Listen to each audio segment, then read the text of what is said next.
Welcome to the Maria Heller Show, on the net since 2000 and still going strong. If you feel like you're not getting the real news, if you feel like you're not connected spiritually, you have found your home. Maria covers a wide range of topics as only a snarky New Yorker can. Straight up, no chaser. No censorship, no corporate sponsors, thus true freedom of speech. Your subscription gives you unlimited access as a member of the smartest audience on earth. Relax and enjoy the education. Now here's Maria. Good morning, world. Meria here, alive and kicking. Welcome to The Bigger Picture with myself and Michael Reccia. We're going to talk about his latest book, not the new one. That one's coming out this month. Many Voices, One Mission, Group Soul Wisdom. And believe me, if there ever was a time on the planet Earth that we need a group soul wisdom, now is the time. Good morning, Michael. Good morning, Maria. Great to be back with you. It's good to have you back. I can't believe 2 months has already slipped on by. Time is racing onwards. So I'll wish you a happy new year, a happy belated new year. And the same to you. Thank you.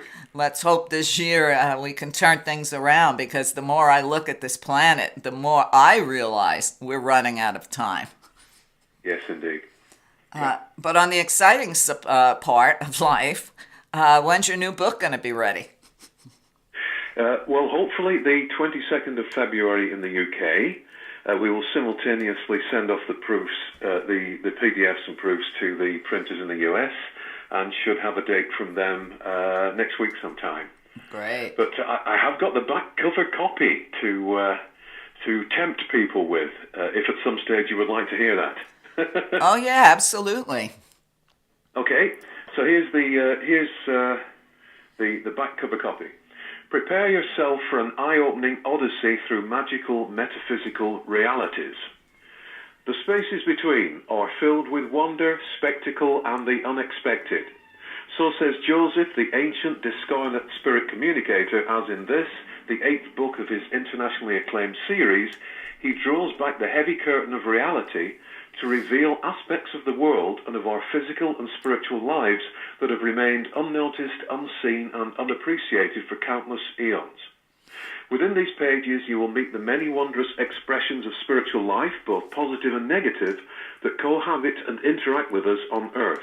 Hugely influential beings that at worst have been dismissed entirely and at best confined to the realms of folklore and myth as a result of our current fascination with all things material and the glamour of our express-trained society. You will also come face to face with and discover the nature of some of the deepest facets of yourself, allowing you to gain greater control over your life and to express and project the noblest aspects of you into the world for your personal benefit, the benefit of all humanity, and the good of the planet itself. Prepare yourself for an enlightening, enthralling, and sometimes shocking journey through the parallel realms that exist around and within you at this very moment, waiting to once again be recognized and understood. By the last page, you'll be in no doubt that the spaces between, on Earth, in the heavens, and deep within yourself, are in fact anything but. Wow, that sounds great. That sounds great. I can't wait. There's a little sense of what's coming up. Well, I have to tell you, it's interesting that you mentioned parallel realms. For whatever reason, this entire past week, every single night, I am in a parallel realm. Really? And I know that they are as real as, this illusion. And it's just separate, different lifetimes in each one that I totally know are real while I'm there. And I even had one of my 5 sisters in 2 of those existences, but not all of them. And I woke up this morning and I was like, what's going on? I mean, that was the first thing I said to myself is, what's going on? Yeah. So you find yourself living those lives? Absolutely. Absolutely. Right. And I don't know, I don't know if it's whatever's going on astrologically or, if I'm just tripping out there. But, I mean, they're very interesting lifetimes, similar to life here on Earth, but without a lot of the, how could I say it, bullshit. It sounds idyllic. Yeah. I'm like, wow, I'm busier when I'm sleeping than when I'm awake. Yes, we very often are, of course. But it's fascinating because usually, when you dream, or at least for myself, when I dream, a lot of the people in my dream I don't really know. They're not people that I do know them, but I don't know them from this planet. And yet this whole past week, there are people there dipping in and out that I do know from this planet. That's fascinating. I know. I'll have to spend some time thinking about what's going on. I'm like, okay, what's going on? Am I getting ready to leave? Or am I just becoming a total split personality?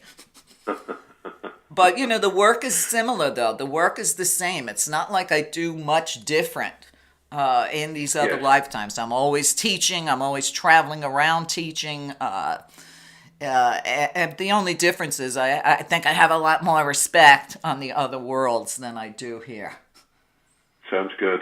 Sounds a better world. Right. Anything's got to be better than this. Michael, before we get into what I wanted to discuss with you from Many Voices, I did get a question for you from a new reader of yours and one of my subscribers. And I'm going to try to explain it in the best way I can. Listen, people, when you send me questions, try to really get them into one sentence so I could figure it out. He said he hasn't read all your books yet. He does have them. So he was apologizing if he's asking something. But he's going back to a show we did in October on intelligence. Right. And spiritual intelligence. And what he's thinking and asking is,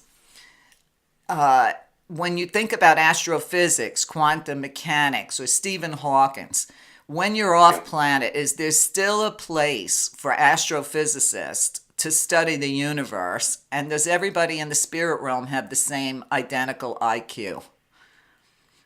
Well, we all have the same core IQ. But if you consider intelligence really is the ability on this level to react to our environment and to react effectively and successfully to our environment. So the more effectively and successfully we can react to our environment, the more intelligence we appear to have. But it's only a means of interacting with this world. We have to consider what happens when we interact with other worlds. And that depends on our spiritual, not intelligence, but memory. It depends on the degree to which we remember that we are spiritual beings and have access to our path of evolution that involves many lives, that involves many incarnations. Mm-hmm. So it is dependent as to how we react with the spirit realms on how we remember our place within those spirit realms. It's a different kind of intelligence. We're still reacting with the environment around us, but we're also reacting with the environment within us. Right. And the more that we remember that we are creative beings, that we are angelic beings, and that we are part of the divine, the better equipped we are to interact with the various spheres that we come across. Now, other physical planes, I have no idea. Our science here is limited. Our science, again, presupposes that everything in the physical universe, it works in the same way that it does around us on Earth, and that's not necessarily so. Mm-hmm. We've only just reached out to our own moon. So we can suppose that things operate in the same way on other physical planes, but that doesn't mean that they do. We've got a very blinkered, very restricted view of how the universe works, materially and particularly spiritually. So we can't actually say that everything works as we think it's going to work here. Right. And astrophysics might have no meaning on another plane of existence, on another planet that has been created by the angelic host. We are blinkered, we are confined, and until we break through those shackles, which is what we're attempting to do by bringing light into the world, mm-hmm. we don't have a holistic view. We have a very small view through a keyhole, or through a slit in reality, as it were. So we've got to wait and we've got to work, and then we will view intelligence in a different way. Okay. Do you think that answers the gentleman's question? Yes, I do. I think it answers it perfectly, as a matter of fact. Yeah. So, just because mathematics and this and that, exist here and make some sense here doesn't mean it does anywhere else. Absolutely. Absolutely. Well, we've got a very small viewpoint. We haven't been off planet, really. We've only been to our own moon. Right. And in meditating, in connecting with the divine within, in connecting to our higher selves, we get a different perspective of here, right now. And the more that you meditate and connect to that spiritual self and to your spiritual faculties, facilities, the more that this world seems like an illusion, and you begin to question the confines of science. You begin to question many of our head-mind presuppositions as to how the world works, because you get not intelligence, but knowledge from within. Intelligence allows you to interact with this world. Knowledge from within allows you to see this world as it really is and act from that viewpoint instead. Right. And if you can see the world as it really is from, that viewpoint, you don't overreact to it. And I think that's the hardest part for most people, is understanding that as real as this feels, it's not. No. I mean, we know from our science that we've just talked about as being a small viewpoint, that most of matter is not actually there.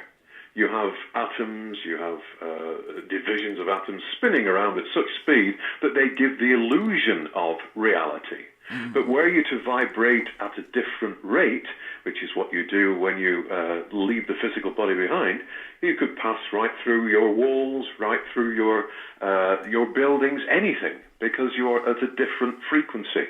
So much of what we see is not really there. It is only loosely bound together by our acceptance of how it should be. Mm. It is the communities, the communal acceptance of how the world should be that dictates how it is, because we are creative beings and we create our own worlds. So we wake up every morning, and because things have been in a certain way for our lives up to that point, we accept automatically that they are going to be that way for today and tomorrow and the day after. But what we don't realize is that we are creating today and tomorrow and the day after in the mold of yesterday, mm-hmm. because that's what we accept to be true. Right. If we en masse accepted that something else was true, for example, we're talking about the world being not a nice place to be in at the moment, if we accepted that it was a better place, if we visualized it as being a better place, if we visualized light being in the world, if we visualized that spiritual intelligence beginning to dawn within souls around the world, then we would change the world. And that's what we're working to do. We're working to say, this is not what we want. Let's rub that out and let's create what we do want and what we want from our hearts. And that world is not pie in the sky. It's not Shangri-La. It is something that we have to work at, but we can create. Well, many years ago, I mean, you and I are similar in age. I remember, in the 60s, the 1960s, one of the big conversations we would all have was how exciting it would be that we would all still be alive when the millennial changed in 2000. And we used to imagine, a perfect world, flying cars, how advanced we would be, no more war, this and that. But I guess maybe there wasn't enough of us imagining that. No, our understanding perhaps the mechanics of it. It was a world that we saw and thought was good, but we were coming, for the most part, from our heads, from the computer in our heads. The key to this is to come from our hearts, where there is this well of light, where we connect with the infinite, where we connect with the divine, and to bring that light out. If we understood the mechanics better, then we could better and more easily change the world. The mechanics involve projecting from within, projecting from our core, projecting from our true spiritual intelligence. It's great that the gentleman asked this question, because we seem to have a theme here. Because our true spiritual intelligence doesn't lie in our heads. That's where we make the mistakes. Right. We've given power over to our physical minds. The power that we have comes from our spiritual hearts. As we've often said on this program, Maria, we have two minds. We have a mind in the head, which allows us to interact with this world and seeks always to survive and put us in a position of survival and safety. Mm-hmm. And we have a mind in our hearts, a spiritual mind. and that mind connects us to everything else, and that mind is connected to harmony and light, and that mind knows what to do in every discordant situation to bring out the harmony in that situation. So if we had transferred enough of us in the 60s from our head mind thinking to heart mind thinking, we would have begun to change the world. But we can still do it. It's something that can be done at any moment. If enough of us get together, if enough of us realize the mechanics, and if enough of us are prepared to put the hard work in that it takes to change things. Right, right.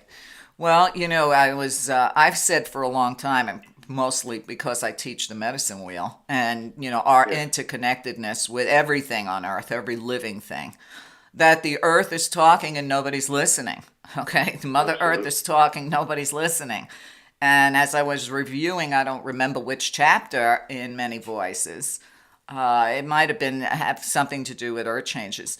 One of it was about, the earth is talking, does the earth talk? And it was the part where you say that everything talks, and that reminded me, when I used to study with Sun Bear, and people would say, do the animals talk? And he would say, yes, they just don't speak our language. You need to learn their language.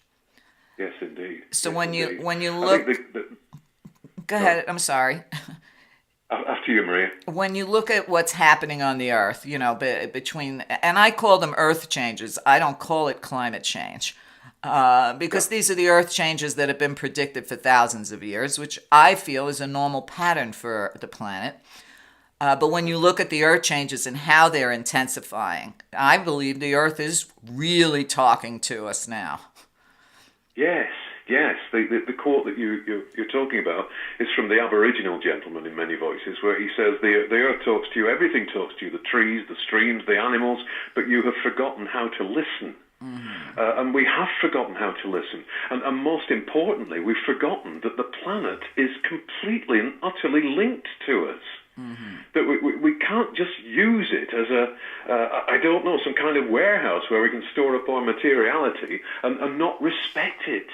The earth is alive. It is a spiritual being. We have helped to create it. We are linked to it. And if we pour into it our negative thoughts, our violent thoughts, our acts of violence, then it irritates the earth. It digs deep into the earth. It disrupts the flow of harmonic energies from the earth that flow around the globe. And the earth reacts not in anger, not to teach us a lesson, but because it has to re-establish the flow if it can. And it tries to re-establish the flow, and we have our tidal waves, we have our hurricanes, we have all the natural disasters that seem to be occurring. And we again don't realize that if we sent out harmony and love to the earth, if we respected the earth, above all, if we respected the earth, then these things would calm down. We're an infestation in a way at the moment. We are this infestation across the earth that just digs and tunnels and chops and hurts and breaks up the natural structure of the earth. Right. And the earth is trying to re-establish its pattern of energy, and in doing so, creates, not wanting to harm us, never wants to harm us, creates these natural disasters to try and re-establish what it was before we so aggressively harmed it and continue to harm it. Right. Well, I forget which Native American had said that every time man drills into the earth, she releases another disease to protect herself. Yes. And when you look at, look, I always say it, Michael, if it's going to be man against nature, man's going to lose. Yes, absolutely. And, you see, this week, what's going on in Australia. They had their second 100-year flood in 21 years, and one of their dams overflowed. And, people were hanging on to trees. Snakes were coming out from all over the place. But when you look at how man thinks that they know better than the earth, I always know it's going to be doomed to fail, whether it's cloning, whether it's designer babies, whether it's, polluting our skies with chemtrails or geoengineering. I already know the end result is that, if you want to go up against nature, you're going to lose. Well, we had, funnily enough, on a very, very small scale, a flood in the centre of the village where we live over the last couple of days.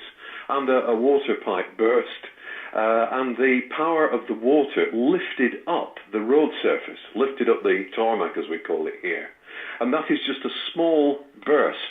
And I was looking at this big rift in the road thinking, this is incredible. And this is just a small example of the power of one element.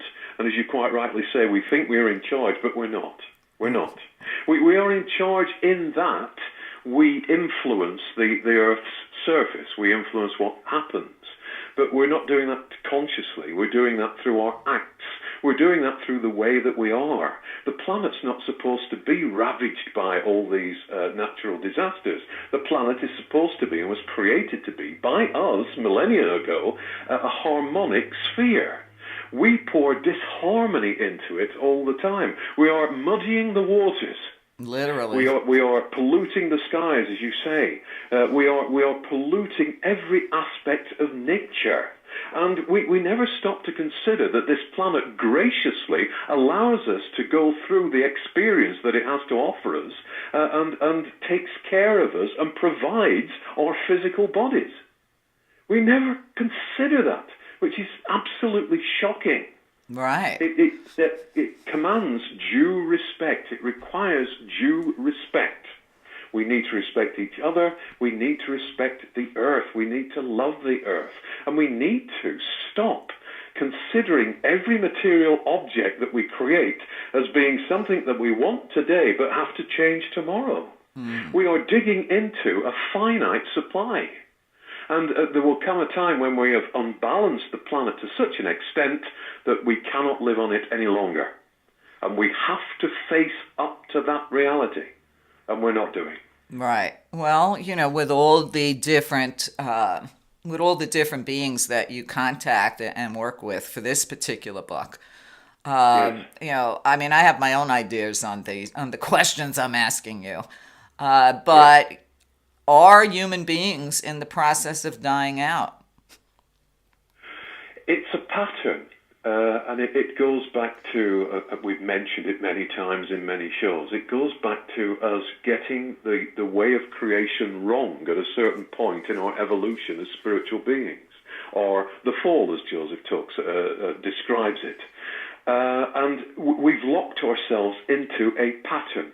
And we have destroyed ourselves as civilization at least twice before, according to Joseph.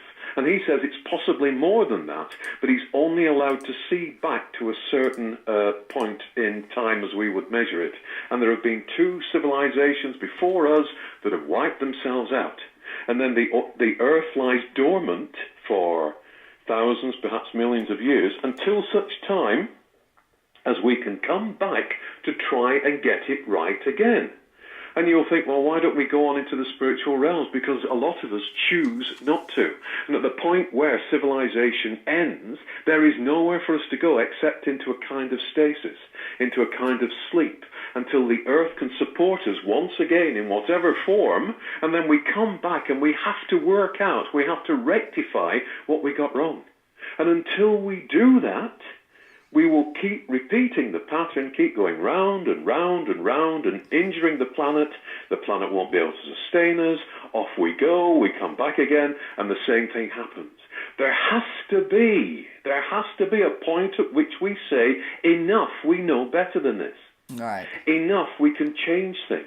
Enough, we're not coming back, for example. We are moving on into the spiritual realms and then on into infinity and back into our angelic heritage.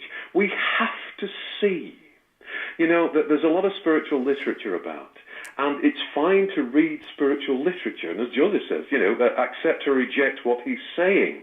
But we can't just read and say, that was nice, and go on to the next book. We have to do something. We've got to put the work in. And it's down to each of us. And we are way beyond the wake-up call. Oh, yeah. We're almost to the point of the going-to-sleep call. Mm-hmm. So we need to do something. And we can do things in little ways. We can do things in the way that we approach people. We can approach people in a kind way, even if they don't approach us in a kind way. Not suggesting that we are harmed in any way, but that we approach people with a kindness and a light that is something that they haven't seen before.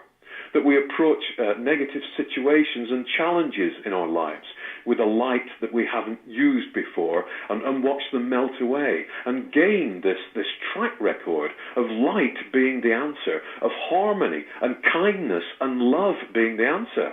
We're back to the 60s, where there was a sort of peace movement, and there was a hippie movement, right, and there was a love movement, the summer of love. But love is the key, but love has to be applied. Mm-hmm. We can't suggest anything else, because it is the only way.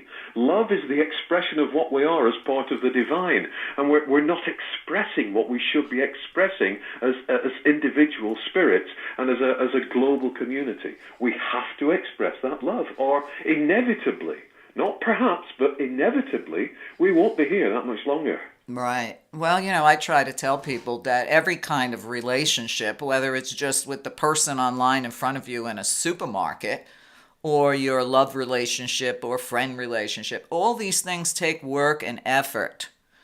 But I find that, and maybe it's the technology today, people are not willing to make that little bit of an effort. Everybody seems intent on their little gadget. It's almost like a way of avoiding any human interaction. Yes, and those gadgets are drawing us into the field of human consciousness to a deeper extent. The field of human consciousness, as we mentioned in other shows, is at present set to negative. It's like a collective child that needs. What does it need? It needs more of the same energy, and it takes that energy from our personal and collective energies. And we found with our technology recently a new way to be bamboozled by the field, a new way to be drawn in. We've had snows here. We've had quite severe snows over the last couple of weeks. And I've seen people wandering up through the streets and into the road, glued to their phones, not aware of anything or anybody. And you see them on trains, you see them on buses, and they don't talk to each other anymore. They are glued to this little screen that is speeding up, it's speeding up the images that they see every second, every minute, and slowing down their attention span. They can't study anything for longer than a few seconds. And it's infiltrating us. It sounds like a conspiracy. I don't mean it to. But we have to beware of our own technology. We were talking about loved ones and our reaction to loved ones, and that work needs to be put in. And yes, it does. But some of my greatest joys, I don't know about you as you grow older, Maria, but some of my greatest joy is in the people that I love. And that extends to friends as well. Right. And friends come to visit, and I think, how wonderful. And thank you for the contribution you've made to my life. I feel more harmonious and fulfilled by having you in my life. And we have to turn to each other, because ultimately the technology is an illusion. We are not. We are spirits. We are part of the same thing. And we have to love each other and get back to that. And away from this isolation, this dangerous isolation that's threatening to swamp us all. Oh, I totally agree, and yet they call it social media. So you have to think in terms of George Orwell and doublespeak, because I see more hatred and anger and division as a result of social media than anything else. There was an article last week that actually said that a lot of people, when they leave social media, find their lives are happier. Yes. And you've only to look at any review on the internet or any comment about anything. It can be quite a balanced review, and you'll find the hatred under that review. Everything has to be polarized into I like this or I dislike this. It's never, I'm going to leave that alone because it's not for me, so I'll let other people enjoy it or not. Right. You have to like it, you have to dislike it. And there are such personal and terrible and profane attacks on people on the internet, and you have to wonder why people are so angry. And I think the answer to that is they're so angry because there is a missing element in their lives. And that missing element is the divine within. Right. We've pushed out the divine within. We prefer the car. We prefer the next mobile phone. We prefer the holiday, whatever it is. But those things will never, ever bring us lasting happiness. They might for a day as a distraction, but they can't bring us the happiness that we find through connecting to the God within, because the God within is what we really are. And all the companionship that we need, all the support that we need, all the inspiration that we need lies within us. Right. But instead of that, we're looking outside ourselves at the big screen, at the small screen, at the technology that we have, not realizing that we're dumbing ourselves down and putting ourselves further and further away from what we really are. Right. Well, I always carry my own tunes with me when I go to the gym so I can listen to music from happier times, the music I relate to. And yesterday I was listening to, I don't know if you're familiar with the song. If not, everybody should really take a good listen, but really listen. Have a headset on so you can hear the words. The Ballad of John and Yoko. And, yes, indeed. Yeah. There's one point in the song where he says, Yoko tells him, the only thing you take with you when you leave is your soul. Think. Yes. And before headsets, I will tell you, I never heard the word think in that song. So headsets did open up a new world in my hearing ability. But it really is the truth, and it's so fitting to what we're just saying. I remember, I don't know what your mom was like, but, my Sicilian mother, she used to like to collect things. If you bought her a little piece of, crystal or jewelry or whatever, she would never use it. She would always save it. It went right in the china closet. And I could never really understand that. And I used to tell my mother, I said, Ma, but what are you waiting for to use those things? If you're going to save them, I used to tell her, your coffin's going to be pretty crowded. So people have to realize, you really literally can't take anything with you when you leave. You take your soul, which hopefully has advanced during its time of being here. Yes, you take the experience of having been here, the consequences and the uplifting aspects of having been here, and the way that you've reacted on each day of your life with those around you and with yourself. Those are the true jewels that you take back to your spiritual life. As you say, you can't take anything with you. I often think that there must be many spirits who depart this world but refuse to depart this world, and they're still hanging around, as it were, and they will desperately be trying to get hold of all the objects that they have in the house, and their hands will be going straight through them. It must be extremely frustrating for them. Any object that we have, it is the way that we experience it, not the object itself, that is important. Mm-hmm. How has that object impacted on our experience of life? Not something to hoard, but something as an aid to our evolution. And if it's not an aid to our evolution, we should let it go. Absolutely. I look at because I love to read, like you, Maria, so I've lots and lots of books.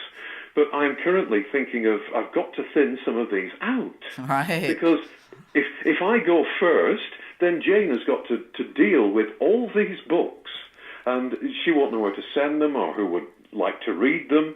So it's best that they're passed on.